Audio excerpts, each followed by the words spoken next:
PCOS, it's a simple four-letter acronym that represents a very complex health issue. Many women don't know they have it.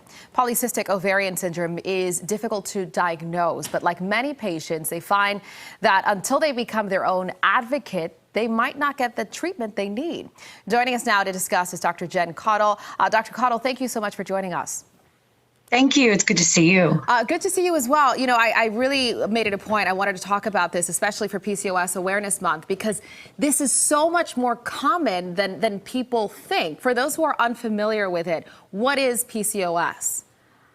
Well, you're exactly right, Jeanette. And first of all, to talk about how common it is, between 5 and 10% of women ages 15 to 44 have PCOS, and many don't even know that they have it. So the symptoms or the signs of PCOS, often a woman will have irregular menstrual periods.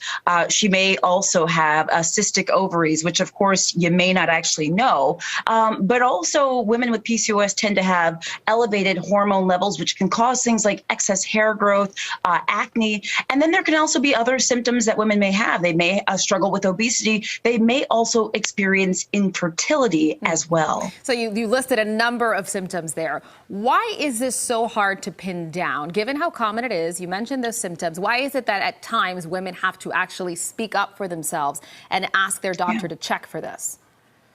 Absolutely. And you know what? I think it goes both ways when we talk about kind of how hard it can be to pin down. I've had a lot of female patients who didn't realize that, say, their irregular periods was something that we needed to actually have a discussion about, or that she needed to see her GYN about. Or a woman, say, with these irregular periods and like the excess hair growth on the face or acne and stuff like that. And they didn't put it together that, hey, maybe I should be talking about this. So I think patient awareness is very, very important to understand that if there's something that seems a little different about your situation than others or is problematic, talk to us, talk to your GYN. And the same thing with doctors. We've got to be asking the right questions as well. Absolutely. So what happens? I know there are going to be a lot of women who are watching this actually and might think, you know what, I think I might have this. What's the next step in terms of treatment? Yeah, so I think that's a really great question. And for any woman out there who's saying, gosh, as you mentioned, Jeanette, a lot of these things sound familiar to me. The first step is to start with your doctor. That is your primary care doctor, if they do your women's health, or your GYN. Go make an appointment and say, look, I saw this segment and it seems like I've got the hair, the acne, the irregular periods, the this, the that. I struggle with obesity, or whatever of those you might have, right? Because you don't have to have all of those. Yeah. And just say, hey, you know, could this be me? That's the most important thing. And it's also important, though, Jeanette, as well, because we know that PCOS is not necessarily, meaning it can be treated, it can't be cured. It can be treated with medications, weight loss, exercise, and things like that. But we know that women with PCOS are at higher risk for other things like heart disease, like high blood pressure, metabolic syndrome, diabetes. So this is something that you want to know if it's actually going on. Yeah, I'm glad you mentioned that, because it's not just a matter of, let's say, you know, you don't want to have children. There's a more urgent reason to get checked out. The earlier the better, even if the symptoms aren't so problematic for you. Do they know what causes this?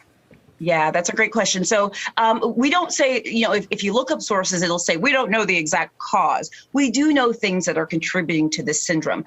We know that hormone levels being abnormal is contributing to it. Not only androgen hormones, but also insulin resistance, insulin levels, and how our body responds to insulin. We also know that genetics plays a role. Our menstrual cycle plays a role. So it's a number of these factors that are really sort of, as I always say, in a pot being swirled around that influence a woman's risk for getting PCOS and also the incidence of it. And lastly here, is it genetic? Is it something that if your mom had it, you could have it? Yeah, and that's a great question, because we do think that there is a genetic sort of connection here. You may be more likely to have PCOS yourself if you had a mom who had it, or you had siblings who had it, or things like that. So that is super important to keep in mind. If you have family members who have it, it may raise your risk. Absolutely. I'm really glad we talked about this. I hope for a lot of women, at least, that they feel empowered, right, and informed on the topic enough to bring it up with their doctors.